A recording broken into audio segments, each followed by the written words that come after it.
I'll just give like a 10-minute kickoff talk followed by Q&A. And then we could do a round of introductions and go on to free discussion of challenges. Welcome to Athena. My background, I'm Rob. I run Contact Out. We have about a team of 50 and we're doing 10 million revenue.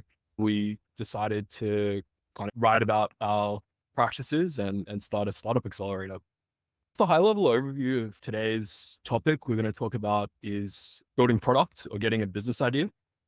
To get a good business idea, you got to become an expert in an industry. And you do that by studying hundreds of companies. An easy way to do that is just to go to like Y Combinator or to Crunchbase and then just to look through and click through hundreds of different products and use that product, study the product. Or you could just search for the industries that your competitors are in to get a good overview of what everybody is doing in your space. And then you can take the best ideas from everyone and incorporate it into your own product. They say that creativity is like stealing from 100 different sources and then combining the best aspects. Other stuff you can do, and the reason why venture capitalists have really good ideas is they just watch like hundreds and hundreds of pitches. Depending on the industry that you're in, we have a list here linked on the website that you can study, TechCrunch or Y Combinator or anything else. Other stuff you can look at, publicly listed companies in your industry. They will publish their financial reports. They would publish their business strategy where you can look at the annual reports and get a really clear idea of what they're doing. This is also on Crunchbase. So you can just find public companies in your industry. And then if you want to really be an expert and do like a deep tech startup, so say you want to start manufacturing something or you want to do a biotech company or like an AI company, really it's about developing deep expertise in an industry. The university is one pathway to do that, but what is even faster is just to find every textbook of like a prestigious university course, such as, we compiled this in our curriculum as well, all the textbooks that you can download for bioengineering at Harvard. And then after you downloaded all these textbooks, then you'll be in a position to start reading research papers. So obviously we all know how to do a Google search, but Google Scholar allows you to search for research papers, which is the latest cutting edge research on any particular topic, whether it's artificial intelligence or solving poverty through microfinance. You can access a lot of these papers for free if you download this Chrome extension called Unpaywall, or if you go to Sci-Hub, which is a website for research papers.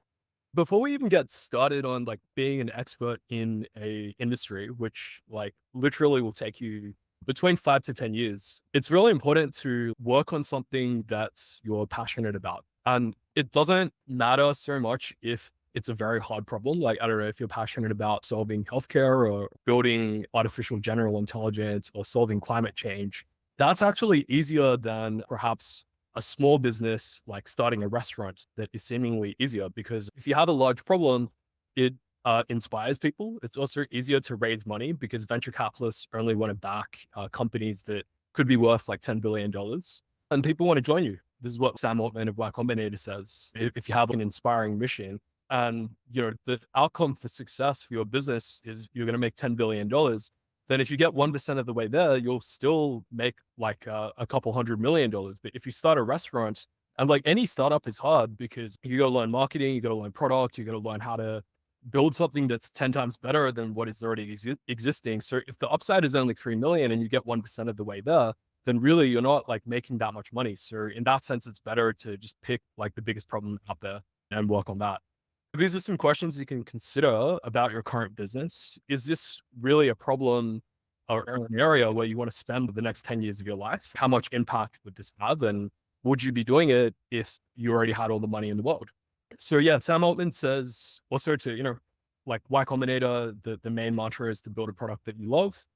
And going back to our curriculum here, one thing that Sam Altman of like OpenAI and Y Combinator says that it's the most important to get this product part right first before we go on to marketing, sales, or anything else. Because the main way that companies get big is from having a product that people really love. And that's the only growth hack in the long run. If you have a crap product and people don't want to use it, then no sort of marketing or sales can help you.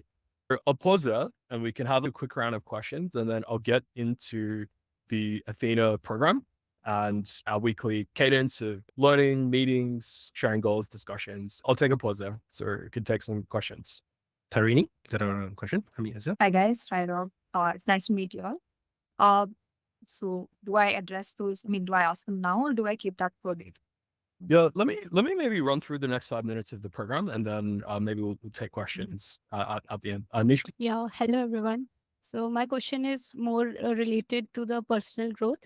Like I live with my parents and mostly I'm building things alone or probably just collaborating with people remotely. But to almost all the founders that I talk to, they all suggest me that I should move out of my comfort zone, out of my parents' house and then build it. But like I am still confused. Is it really worth it? And like there is a lot of doubts I have and I would like to know your. Yeah. So I'll try to speak from personal experience because I don't Sure. think any advice is like right or wrong, or I try to stay away from advice because people's opinions are generally wrong. But I would say that when I started my first startup, Deals Extra, which then evolved into Contact Out, I was living with my parents, and I did that for the first year until I made enough money that I can move out and support myself. And I found that was a much cheaper way to go about it because I didn't have to pay rent, I didn't have to worry about other things. Yeah. So you think like being at home also it's pretty feasible to reach that certain level and when I am independent on my own, then probably I can move out. Yeah, definitely. Yeah. Thank you. Yeah, just to kind of put it in context as well. For Contact Out, for us, we are 50 people global company all around the world, across about 20 plus countries. We all work from home. And so you're talking to Rob in his living room. I've been there. This is my room as well, Rishi's bedroom. So we are all in our house and home, either staying with our parents or staying with ourselves. So yeah, it's pretty normal. So it really depends on the people that we hang around with. So for myself, if I feel limited in the place that I'm in, around especially my circle of friends, what I do is then I go online and search for mentors, listen to podcasts, listen to videos, things, people that is not read. And that's what I did. So I listened to Gary Vee, I listened to audiobooks, I listened to podcasts, and that's how I kind of shape my mind and I put it on repeat. And slowly my mindset, my thinking shifted. And I think it really helped me in my own career as well. I see. Another reason that I'm wanting, I'm thinking about it is because internally also I've noticed that from the past few years, my ambition and the ambition is kind of declining, you know. So that's one factor that I'm considering. But still, I'll take your advices and I'll think more about it.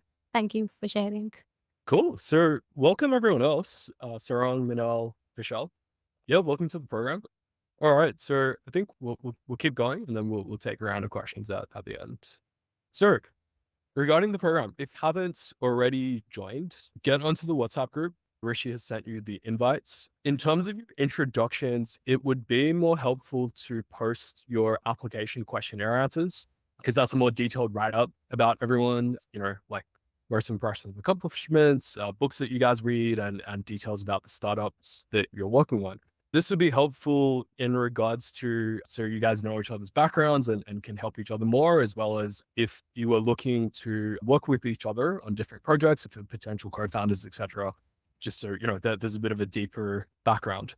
WhatsApp would be for casual chat.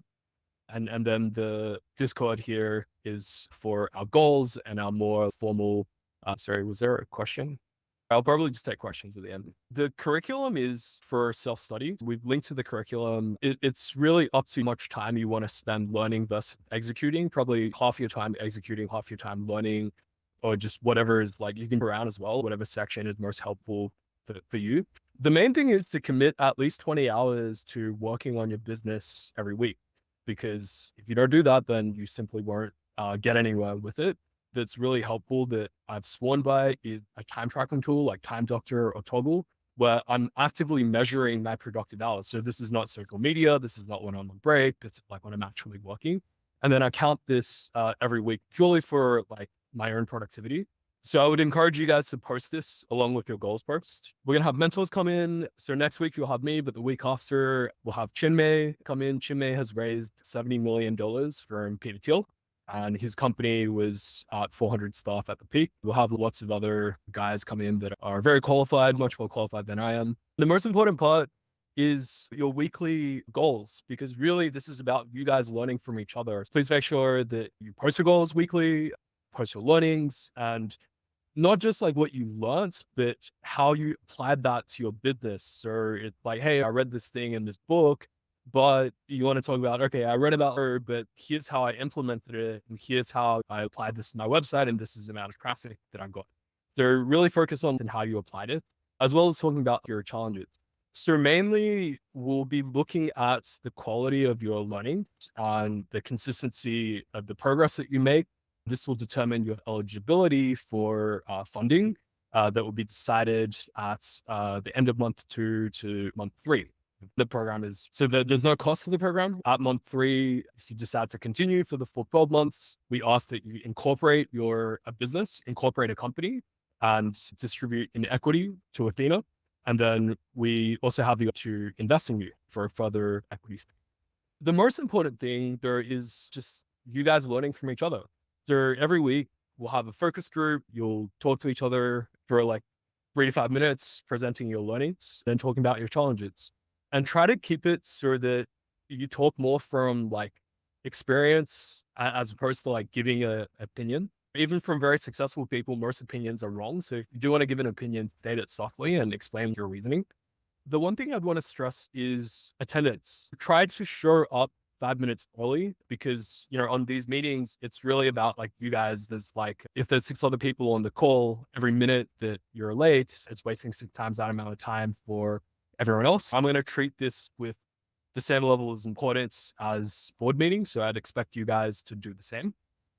That's just simply in terms of respect for each other's time and as a signal that you guys are serious about building a business. If you're late consistently or more than 10 minutes late to your founders meeting, or in terms of like the mentor meetings, if you're more than 5 minutes late, you'll be counted as a no-show. If you have 2 no-shows, then I think that might not be a good match for the program, because we're looking for people that are serious about that. So yeah, we're quite strict on the attendance part of this. That's about it. For each forum, we'll elect a moderator. We'll talk about that later. But really, you get out what you put in. Nobody is going to teach you how to do a business, because by definition, you are doing something new. You are inventing and creating something new. We're here to guide you. I've been through 3 startup accelerators, and I coach for one as well called Iterative VC. The most value you're going to get is learning from each other, because you're all at the same stage, facing similar problems, and it helps with everything else.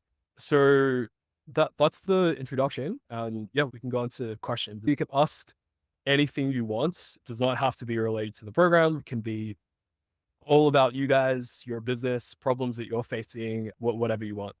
Hi. So I had one question about the incorporation of the company. So will your team be helping us in the incorporation, or would that be taken care of completely on our own?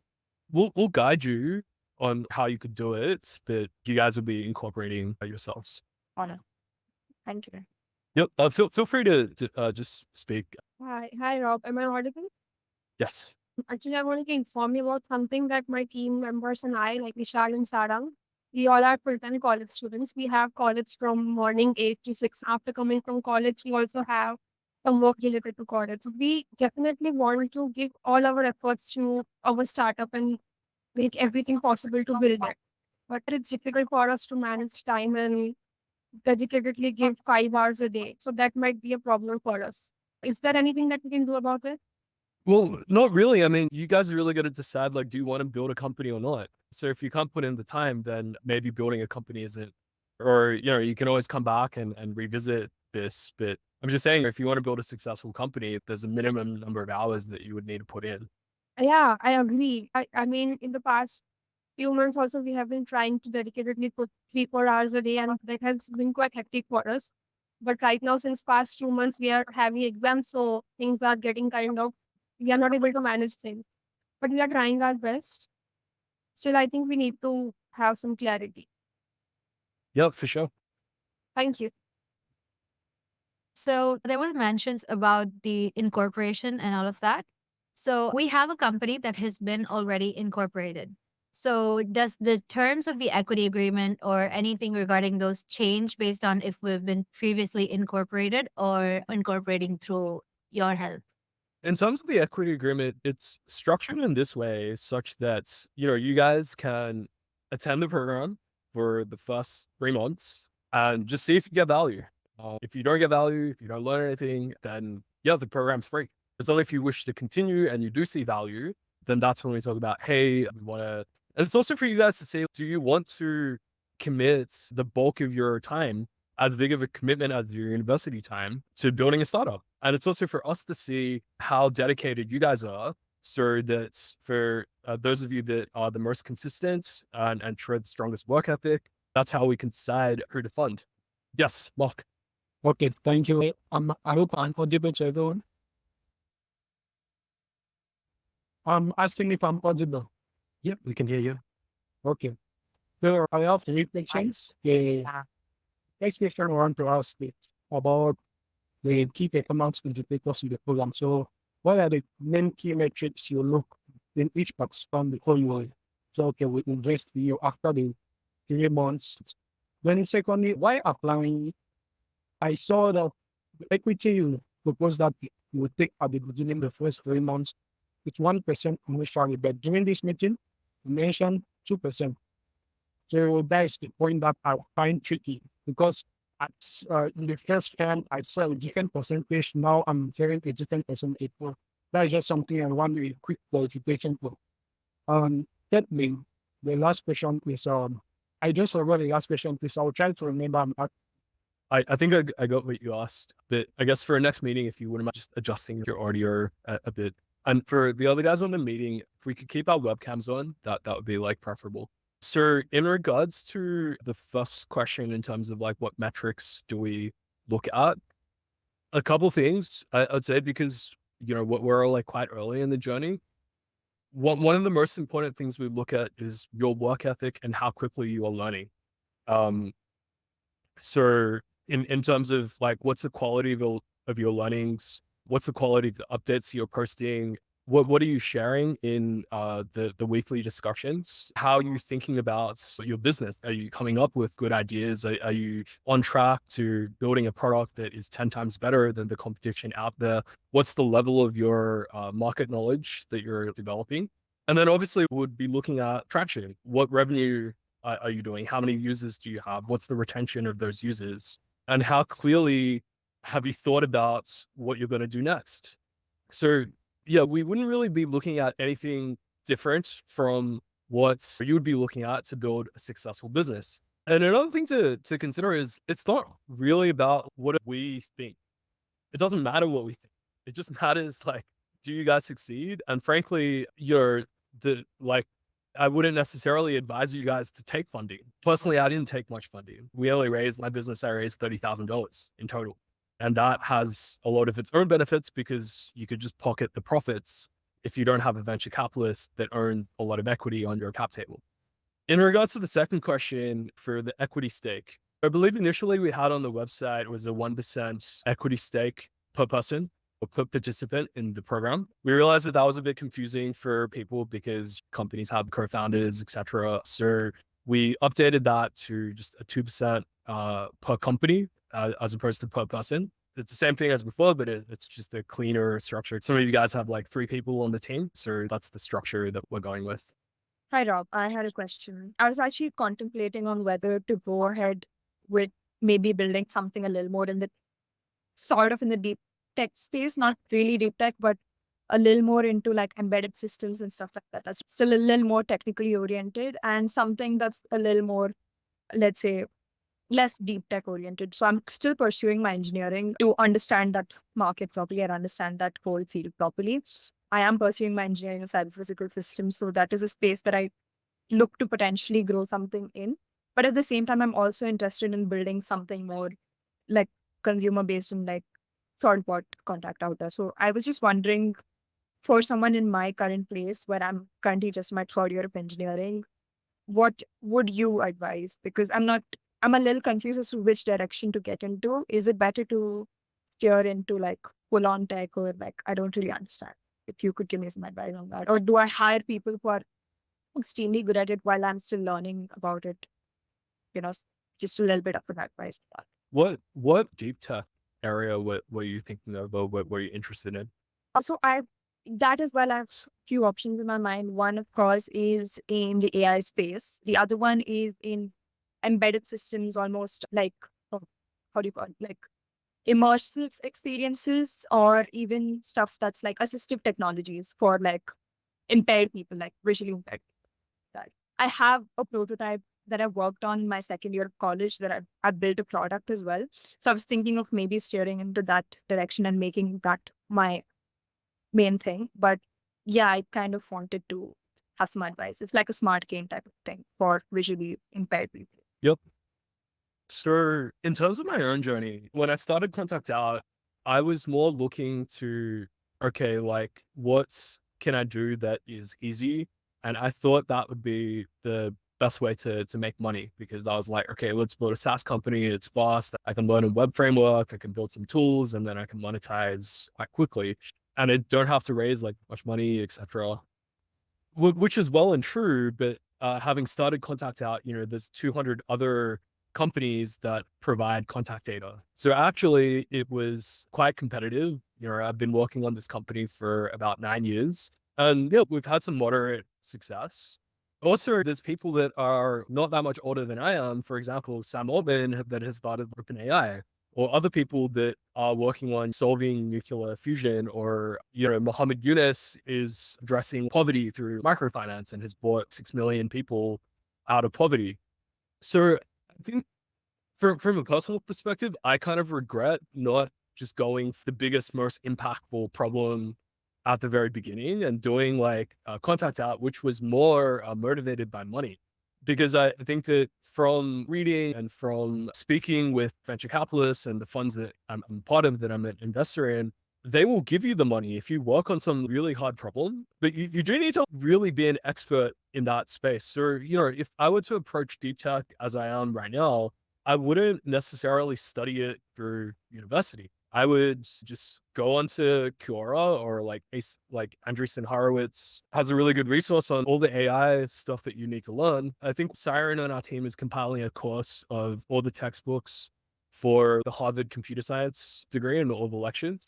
So I would just go through that, and I wouldn't bother so much about exams and all that stuff. I'd just learn all the content, get to a stage where I could start reading research papers, because really all the cutting edge research is on Google Scholar. So get to a stage where I can start reading and understanding that, and then start talking to researchers and start building. You couldn't do that under a year, and you could do that whilst doing your coursework. Then you'll become an expert in a deep tech space. And then you could look at what are the latest 100 AI companies that got funded by YC, and what are they building? And then that'll give you a really good idea of what can I build in this space. So you can go either path. It just depends whatever you feel like you're more passionate about. So I also have a similar dilemma. At one place, I feel like I should converge all my energy to the startup we are building, Study Buddy, which is an edtech platform. And the other side of me wants to explore and go deep into different parts of tech, especially AI and VR. Should I be working on multiple ideas at the same time? Because that is really beneficial for me at a personal level. But then I think that it is kind of like a cheating to the actual thing that I'm building, because focus is really essential for it. So what do you suggest for this? Again, I don't think there's a right answer here. Like, I'm working on Contact Out because I see a potential for Contact Out to grow to like 20 million revenue this year. I find it really interesting in terms of scaling up sales there and scaling up SEO and marketing. But then I also well, you guys are the first cohort. I'm happy that you guys are part of this, but we also just started Athena, the startup accelerator, because I want to eventually have this replace university, because I had a very bad experience myself at university. I felt like the knowledge that I learned was not practical at all. And I'd rather be like building things and learning things by myself, because the most useful things are online, but there's no like community to keep me accountable. So I tried to, have a separate CEO group that keeps me accountable. But anyway, I mention all this because I think, like Elon works on multiple things. Like I work on multiple things. I think perhaps it's good to just follow our curiosity And when you think that something is going to be more promising than the other thing, then yeah, just focus on that. So that's how I currently approach it. Thank you. Hi, am I audible? Yeah. Yeah, okay, cool. So my question isn't more on the tech side, it's more about the business aspect because so the thing is, as of our company, it was created like it was much in the idea stages like 8 months ago, and like we incorporated a couple of months ago. And I think my biggest question is like, what are these, there's a lot of loopholes you tend to look out for in student startups that I've seen my friends who are building as well make. It's that you suddenly onboard all of your friends onto the startup and then you realize that there's motivation down and all of. So what are a lot of these landmines that we have to look out for, like, from your experience? Well, because we're also building a bootstrapped SaaS company. So we're looking for, just things to avoid, like these traps, because they just keep appearing. Would you mind elaborating a bit on, do you mean like what are some common things to avoid, or? Yes, yeah. I don't know if I could speak in general in terms of common things to avoid. I think, if you shared a little bit more about your situation, your startup, maybe I could speak to that. Okay, so the thing is, I study in a university as well. And the thing about a university is if you score well enough, you don't have to attend college. So I've just been abusing that. And my grades are taking a hit. At the same time, I used to freelance a lot and I made really good money while doing that. Like, I used to take on huge MNCs as projects. And so I stopped all of that to start building my startup. I went all in around last December. Recently, I've just, because the startup obviously doesn't make enough money to match what I used to make before. So just motivation's running dry as well because money is down and I'm sacrificing on a lot of things on a huge gamble as well. And the thing is, the product, as far as we've run all of our focus groups, we've been outperforming our competitors, but we're students. And so the people who've already been in the business, they have a lot more credibility and reputation to run. So it just feels like I'm, chasing behind something, that, if that makes sense. Yeah. On what aspect of that would you like to get some thoughts on, or what aspect of that is challenging? I think perhaps for Contact Out, right? You said you've been in it for 9 years, right? So during the start, how was the money like, or like, what was your background and how did, was there any did you have to catch up to any goal within like a short time frame or something like that? Because you also said you didn't go after VC money, right? So. Yep. Yeah, I think this would be perhaps like after this question, we can go to like introductions, but I think it would be good to hear everyone's story in this regard because all of you guys are perhaps at a similar stage.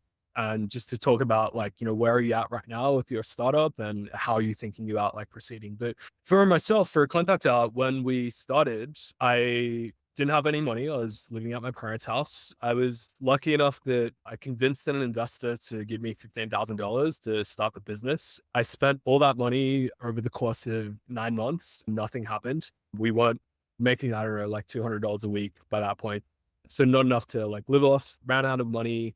And then I was kind of like, okay, well, I could like go back and try to get a corporate job, or I could continue with this.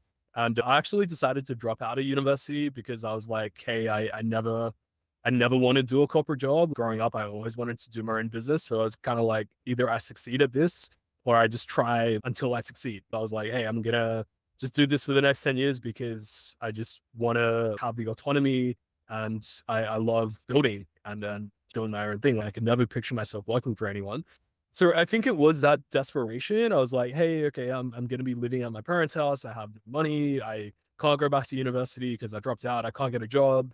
So what else am I going to do? It's either I succeed or I die trying. So I think that level of desperation, and over the course of 9 months or so, for me, it was about looking at what my competitors are doing and just studying like 20 or so different ways to build product, to do marketing, trying all those things in quick succession. Eventually I got to making not that much, like $600 a week, but it was enough for me to travel. So then I booked a 1-week ticket to Kuala Lumpur. I spent the next 6 months of my life backpacking around Southeast Asia because it's cheaper to live than in Australia, and building my startup at the same time. So that's how I got started and how I moved out of my parents' house. Does anyone have a story to share about how you got started and what were the challenges that you faced and progressed through that? I'd like to start. I am building an edtech platform, and the idea I got was about a year ago when I used to study by myself from different resources on the internet. One thing that I noticed was because I was pretty disciplined at that time, I noticed that I had to, for tracking my timing related to studying, use another app. For listening to music, I had to use another. And then I did some research and I found out that there's not even a single platform for students, just for students, which provides all these tools. And as I was learning how to code, I thought, why not start with it? So I started with it and then I discontinued it because I joined a startup. But what happened in that startup, that I got to meet other people and I had some really good technical learning. So after recently in November 2023, I got back to the project and I finally completed it. And yeah, now I have a wonderful team and it's all open source on GitHub. So we all contribute there. So this is the journey. And particularly about the challenges, if I talk, so I used to feel for a very long time that I am more like a technical person and I cannot talk. Like talking like this is also a very big thing for a 1 year old ago myself. So I think that was more like a mentally like a thought that I had, more like a bottleneck I had for myself. And I kind of liberated through all those little things that happened in my life that made me believe this. And yeah, like that is the challenge I'm still working on, to be really good at communication skills and marketing. And with time, I think I'm improving. So yeah, this is my journey. Thank you. Thanks for sharing, Nisha. Awesome. I think we could probably go around the room. Who wants to share next? So the topic we're sharing on is, tell us about how you got started on your current startup. What are the challenges that you're facing and how you're addressing them, thinking about your startup moving forward.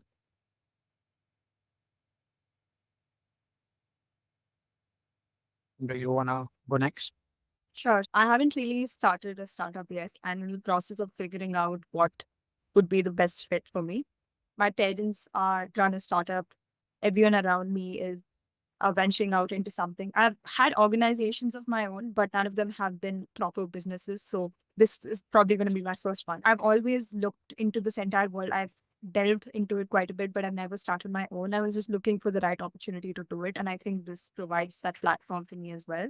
When it comes to like challenges and stuff I faced, well, I think in general, like Nisha mentioned, for a long time, I was also quite, hesitant in speaking out and putting my word out, but I've changed quite a bit. And right now I do also hold podcasts with successful entrepreneurs like Rob and others. So that's something I do for a passion of myself. And I found that to be a great place to also build my personal brand. I've garnered over 5K followers within a few months and on LinkedIn. And it's been a good journey and I'm growing my YouTube as well. So in the personal branding side, I'm doing quite a bit. And when it comes to building my own company, I think I've just started on the actualities of it. So of course, I've looked at it theoretically till now, but now is the practical approach towards all of it. So yeah, I'm hoping that throughout this cohort, I get to build my company. I think building the branding, I've built brands before. So I have also built an organization like mentioned, and I've gotten quite a few people who have been a part of it. So I've kind of tried, almost navigated that whole part. I'm learning that part. But in the other sectors of it, I think there's a lot more to learn. And this place provides that opportunity for me in an incredible manner. So thank you so much for having me on board. And I just wanted to say I watched your entire intro series on YouTube and it was amazing. I have the notes all posted on in my book right here. It was incredibly knowledgeable and I think that provides a great starting point for me. So thank you so much, guys. It was amazing to hear all of your journeys and I'm looking forward to hear all of your journeys. Thanks for sharing, Sarinik. I'd love to learn more about, if you're okay with sharing more about how you set up your podcast and how the story behind how you grew your following on LinkedIn so far. Sure. So I actually started, I downloaded LinkedIn like a few months ago and I got into it because somebody suggested me to do so. I won this very prestigious award in my country, which is the India's Top 20 Under 20. And I was told that, you need to put it out there so that people know about it and stuff like that. That's when a lot of people got to know me in the beginning. And slowly I started realizing that, with such a great network, I started increasing my network and I got into getting into network with like people who are very influential and famous on the app or across socials. So I decided that, since there are so many people that are this influential or famous or who built something huge, why not I share their knowledge to the world? Because that's something that at least I have access to and a lot of people don't. I did not have access to that kind of information just a few months prior to that. So that's when I started doing my podcast. I had a couple of wonderful people on my show. The youngest entrepreneur to ever receive funding in Shark Tank India, which is a very famous series in India right now. I've had her on my show. I've had a small feature of Aman Gupta, who is the co-founder of Boat. Boat is one of the biggest electronic lifestyle brands in India. I've also had Asia's youngest data scientist, one of Asia's youngest millionaires, who's also building a company of his own called Strangeify. So I've had people like that. I've tried to learn from their journeys, and I think all of this in multiple ways accelerated my path towards entrepreneurship exponentially. So yeah, that was one place that I really wanted to start out with. This was just my first season. So I had these great people on board, quite a few great people on board. And yeah, I hope to have you as well on my podcast, Robert, if you were willing. So yeah, thank you for having me here once again. And yeah, that was kind of in a gist of why I got into it and how I got into it. Thanks so much for sharing. Awesome. Should we go to Vishal? Hey, how are you guys all? Good. So my journey was about a year ago. We were in a hackathon journey, the Smart India Hackathon. So there we had a problem statement about, healthcare and all. So by doing, finding solutions to it and probably making some good websites and all software. So from there we got an, more in-depth knowledge about what actually happening in this world. So from there we started our journey, and now we are more than a 6 people team. And we took that one problem statement and converted it into a startup. And we are now full-time college students. So there is some time consideration for us, as Meenal have said that. So it's going good. We are trying hard for our journey. We actually won in my city competitions of entrepreneurship startup, and we came first in the EXPO competition, which was held in our college, and other colleges like IIT Nagpur, there also we won. So from that we got some confidence to go ahead, continue this journey. That's all for my side. Thank you. Thanks, Vishal. If you mind sharing, what's the biggest challenge that you're currently facing with your startup? So the biggest challenge for us is basically like team members for special, like for electronics and all. We need members for that. One of the challenges is that, and we need to properly propagate the ideas so that we can grow more. So you need a hire for team members and better like propagate the ideas. Great. Thanks for sharing. Cool. Did you want to go next? I'm with Vishal. We are working together. I think I would like to explain more on what we are doing right now. We are actually SaaS-based model. We are providing our services in the healthcare system, if I may elaborate it more. So actually it started with Sarang. He observed that mostly in tier 3 and tier 2 hospitals in India, the management is very poor. And he have personally gone through this, and that itself motivated him to work towards the digitalizing the healthcare system. And we have been working on it since a year right now, and I have joined them from past 2-3 months, and we have working individually like Vishal and Sarang. They are working towards tech while I'm handling all the business stuff with them. Currently, if I explain you about more on our problems, as Vishal said, we are lacking proper guidance in the tech system itself. As we are still students, we need to research it. Like we are having ideas on what to build, but somewhere we are not getting how to do that. And also, we are lacking clarity, as I mentioned earlier. Being college students, we are finding it kind of difficult to manage, and sometimes it's difficult to choose for us. Hannah mentioned about one problem that already big businesses are there in the market and we are still students. So somewhere we find it, will we be able to do this or not, as they are already doing it. Yeah, that's Yeah. all. Thanks for sharing. We could definitely come back to those in terms of like how do you build things, and then if they're already competitors, like what can you do differently, or is it like worthwhile to build? Cool. Yeah, we'll go to Mark. So for me, my journey started right in Cameroon in Central Africa. Right from high school, before COVID-19. So I started working on a project in my science club.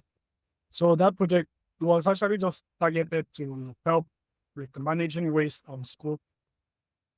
I did not succeed to. I just finished with COVID-19 hit. So later, after the first year of COVID-19, I started back school. So I started observing some certain changes in my environment, like in my country and in other sub-Saharan African countries.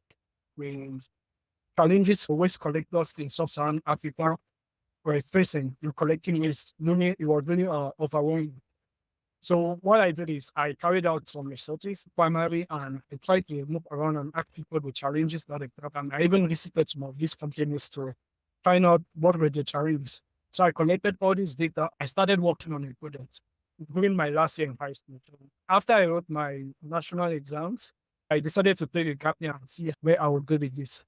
I came from a background of electronics. Right from high school, I already started doing robotics and some other electronics transition, but I needed someone with software engineering. But most of my teammates were more into electronics. So I had to move around. I tried to get someone in software engineering to join me. That is a challenge we have in my country, to get a team member in software engineering. So I decided to give myself a challenge that I will learn software engineering on my own. But how could I do that? I never had any money and I was still living in my parents. So I said, okay, I'll go on YouTube and I'll learn everything. I started learning web development, and that's how I went into software engineering, even though I came from a robotics background. So surprisingly for me, the first year, that is when I kicked up my startup. So I built the first prototype, and I went to my first competition to pitch that prototype to it down. One of the jurors told me that this product would not work, that we can't solve any problem. So the chief jury even told me that, okay, don't work on this anymore, that just go and do something else. So I said, no, there is something I need. So I went back and I studied back the data, and I got a new idea. And this idea actually was something that I saw it could really be impactful for the whole of waste management in Africa, and even generally in some other places in the world. So that is when I started a new prototype, and from there, actually presenting this idea to people, the feedback I got from people after presenting this idea was really amazing. So that is what really encouraged me since from that point. And last year, we actually built the first version of a more new mobile application we'll be releasing this year in Central Africa. Sorry, it's a mobile application that will help in residential waste disposal by making it in such a way that right from home, someone can call a waste agent to come and dispose of their waste for them. So this year, by the end of this year, my team will be releasing the app, and we are actually working on some other products. And so that is actually my track. It was really challenging at the beginning because I had no direction and I had no one to guide me. And the greatest challenge I faced of most was to get team members all along for the past 3 years. And it was really this year that I became stable, because I had a lot of advice from my mentor, and really this year I was a game changer from the origin. Thanks for sharing, Mark. So yeah, I think a lot of the similar themes are, like, how do you build something? Where do you start? And where do you go from there? I think we have Sarang. Hi everyone, am I audible? Yes. So I'm from team and startup Arogya Connect. Let me explain what Arogya Connect means. Arogya in Hindi means health, and our aim is to connect different people and organizations in health institutions in an ecosystem. So what we are doing basically is, our aim is to revolutionize healthcare industry by improving the accessibility and improving the management, the healthcare management. So my story starts back during the COVID period. So when my grandmother was admitted in the hospital, and unfortunately my other family members were also positive, so I had to be there to help them. The things I saw in government hospitals during that period really motivated me to do something with the healthcare system. At that time, I was learning tech, new stuff, and all the programming languages. I thought to build something. At the same time, as Vishal said, we participate in the Smart India Hackathon. So the problem statement was closely related to what we were kind of planning to do. So I'll explain what Arogya Connect does. So Arogya Connect is a web portal in which we onboard doctors and patients. So there are kind of different parts to it. So we have doctor management page, we have patient appointment page. The patients kind of book the appointments through the patient appointment page, and doctor manages their schedules. So while booking the appointment, there is a section called as available timing. The data that is fetched from the database. Actually, we are planning to implement or have RFID and NFC system. So the readers will be placed in the hospitals in the entrance gate, and every doctor will be having a NFC or RFID tag. So as soon as the doctor will pass through the gate or the entrance, his availability will get updated in the database, and that will reflect to the website. So we will like be able to track the doctor properly and improve the healthcare efficiency. And after building that, talking about traction and all, so we have won few competitions in nearby colleges, and that has really helped us in building our confidence. And we are looking for like mentorship, like if you could provide us like mentorship from different founders who have already built their startups in healthcare industry. And actually talking about the healthcare portal or the web portal, we are going to have IoT device. I don't know if you have heard about non-invasive sugar tracking, that we are working on it. Instead of pricking your blood out of the finger, we are non-invisibly going to track sugar.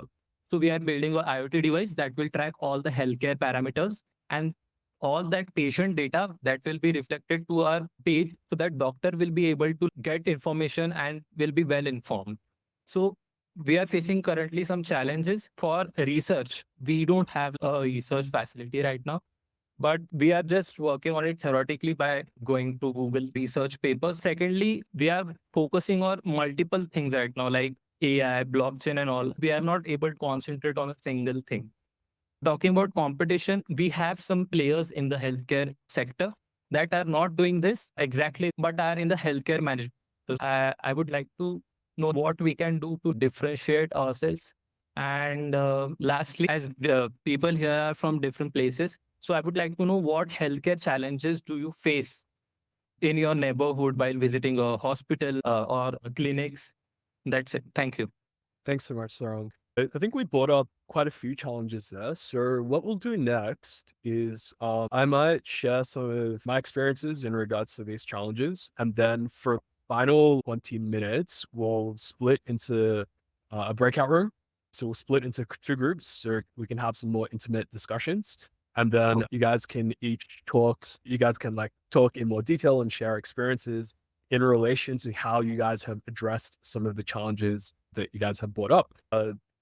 Sorry, I think we still have, was it Mara or Sahana left to go? So I think like during COVID, that was like the pivotal moment. Like I knew I've always wanted to run a business, but like COVID is when I actually got to do something about it. I just finished my 10th grade during that time, and I was like, you know what, I'm going to start coding. And very quickly I got really good. And when I joined college, the professors started noticing that I'm much better than the other students. So all the projects started flowing into me, and I just got better. It was like the story, rich get richer, right? So that's essentially how it went. So basically my hackathon win rate is like 100%. For this one hackathon, I'm going to call it Ring. So my tech has had a lot of time to develop. I don't second guess my decisions anymore. I know exactly where vulnerabilities lie and all of those things. But on the business side, I'm pretty new. I've been experimenting everything I can and listening to a lot of entrepreneurs talk. I've had a mentor as well, and he's like coached like huge businesses as well. Another thing that I've been facing a problem with is investments. My mentor got me around $500,000, and I haven't accepted it yet because they didn't lay down how much equity they want. They just had come back and talk. And I know that if I go back without an expectation, then I'm just blowing that off for no reason. So I've just had them on hold till I decide to take it. And as of my university, they have an incubation center as well. This August, they're bringing in a lot of money, and they think we'll get about $100,000 to $200,000 of funding from their side as well. The thing is, we haven't gotten client, but our metrics speak much better than the competitor metrics. So that's probably why we have something going on at least. We have clients who are waiting for us to launch, but I've been holding everything. I've just been holding out because I'm not very sure what to do, Sahana joined us about 8 months ago. Yeah. Yeah. about 8 months ago. One academic year lower. So when I joined the university, I had no idea how to code. I had joined the computer science department. I had not coded a single day in my life by then. So I was more oriented with dance and language certifications and fellowships and all of that, MUNs, stuff like that. And this was like a big switch. So when I got here, I essentially did not have all these goals. All these people were like, you know what, we're going to grind lead code. We're going to do this. We're going to master Java. I'm like, I don't understand any of that. So the first thing I did, I had kept an open mind, which is how I got into the business itself, kept an option open for this. So now I do code, thankfully, after 2 semesters. But I mostly am involved with the management side of the team. And the biggest hurdle I'd say I faced is that the product was developed solo. And all the initial things that we did, like first developing the first landing page and all of that, everything of that was done solo. So it's really hard to delegate work. When you really want something to go properly and smoothly, it's extremely hard to trust it and give it in the hands of someone, no matter if they're a friend or even if you think they're really good at it, they won't understand it like you do. They won't understand that it needs to be done by this time. It needs to be done this perfectly. So I think that's the biggest challenge I faced till now to, even in group projects, this has been like a running theme through my life. Yeah. A group project needs to be perfect. Yes, I know I'm supposed to work with the team, but I'd rather communicate with them and make it perfect than, just be like, yeah, let anyone do whatever they want. So yeah, that's the biggest challenge I'd say I faced with, regard to professionalism. Yeah, thank I think we didn't get into what the company do. Okay. So I think most of you would have heard what an ERP is, right? It's essentially a software that manages everything on the backside, right? So the ERPs for schools and the current standard for ERPs in India is the bare minimum, right? The least app, the smallest version of an app that can function without breaking every time you open it. So our app is supercharged with AI and automation. So as Rishi, I'd seen your goals as well, right? You mentioned about all the Exactly. right? Initially, the initial version was supposed to be for startups because running, while I was running a startup, I noticed, automating the entire workload would have been great. And I had the skill set to develop, but it was too big of a market to go out and fight in, each startup I have to explain why it's useful to them. So I was like, you know what, I'll package it into one current app and I'll ship it out for schools because we have the connections as a university and VIT has massive amounts of connection politically as well. And in India, a lot of things hinge on the political parties. So they have a lot of play to work around with. So thank you.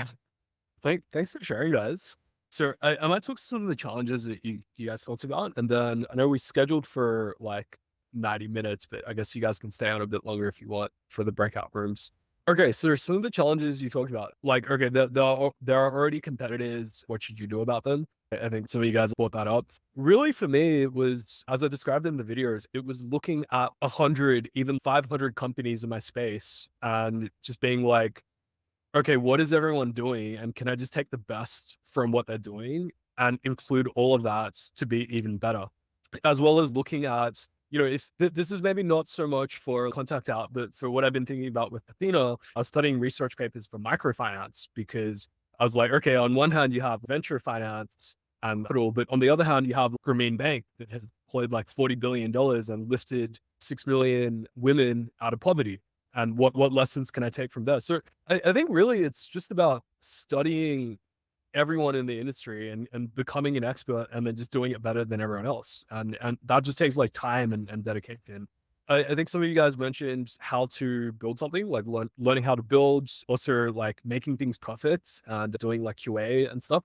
When I started, I couldn't afford to hire anyone. So I taught myself. I just did a coding course online. There's plenty of them, I'm sure. Quick Google search would do. And then I, looked at some open source code. I modified it. I think for electrical engineering, I think you guys mentioned you're doing hardware. I don't have experience myself, but I am starting to learn myself. Talked to a friend of mine who was an electrical engineer, has a hardware startup. He mentioned Instructables, or we're putting together a course as well for the Harvard electrical engineering, the MIT electrical engineering lectures, the full lecture notes and all the lecture recordings and all the textbooks.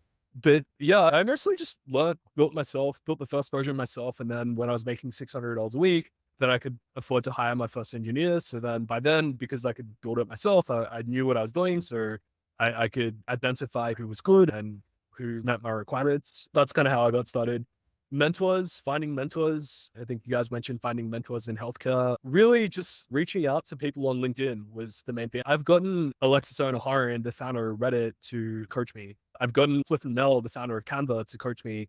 Some of these were through introductions, but others were literally just like, hey, I'm an aspiring entrepreneur. I really respect what you do. I'm trying to do something similar in the medical devices space. And I see that you built a successful company. Would you be open to coaching me? Or do you mind if I just shoot you some questions if you don't have time for a call? You'd be really surprised. Probably 20-30% of people will just say yes. So build your own mentorship network, because I'm going to try to get some really successful speakers to come in and talk to you guys, but they're not going to have experience in the exact thing that you're building, but people on LinkedIn do. Find those guys, ask them to mentor you, like build your own board of directors per se.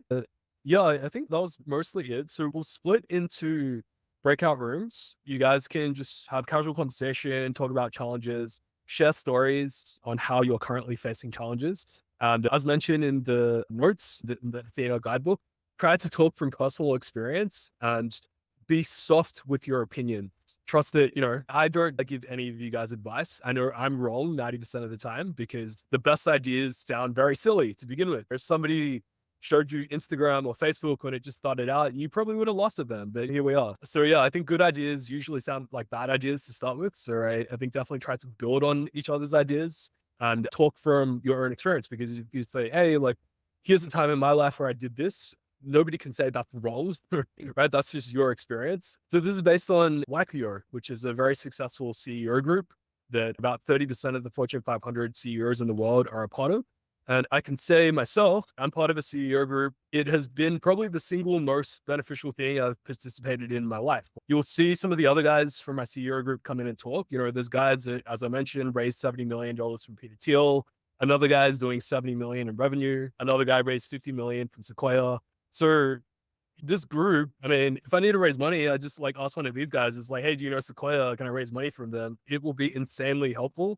That's what I'm trying to create for you guys. You guys would learn together, solve similar problems, and really you guys will each have a better understanding of your problems at your stage than I would, because you're facing them fresh. I've been doing this longer than you guys have, but I'm not going to be better at solving a particular problem that you're facing right now than you are. I've just done this longer, so maybe I could share some thoughts and advice, but really it's sort of on you guys. Couple of other things: read the onboarding instructions if you haven't already, and then try the first module. I mean, you can go through whatever aspect of the syllabus you want to. It's just linked to on the website, but the first part that we'll probably all go through for next week is study at least 10 companies. Study 10 competitors. Just go into YC, pick healthcare, or pick ed tech, or pick whatever your industry is. Study 10 companies, click through the whole product, download it, study the UI, study the sales collateral, and then write down what ideas you have. Pick some other area, learn about it, write up your learnings, and we'll share for next week. Final thing before we break out is I would encourage you guys to form local groups. I know some of you guys are already teamed up. What makes these groups work is in-person meetups. With my CEO group, these are some of my best friends. We meet up every month, and we've been doing it for years. We've watched each other grow. We've supported each other. It works the best when it's in person. It doesn't have to be in person all the time. Starting off, it'll be every week, because we want to get into a rhythm. But later on, when you guys are successful, maybe in 6 months, it might be once every month. I would encourage you guys, if you're a remote group, to meet up twice a year, but ideally invite your friends. Find the smartest people that are interested in business. Invite them to be a part of your CEO group. And that's how you're going to learn and grow. Cool. So we'll break out and we can talk more about our challenges, and I'll see you guys all at the same time next week.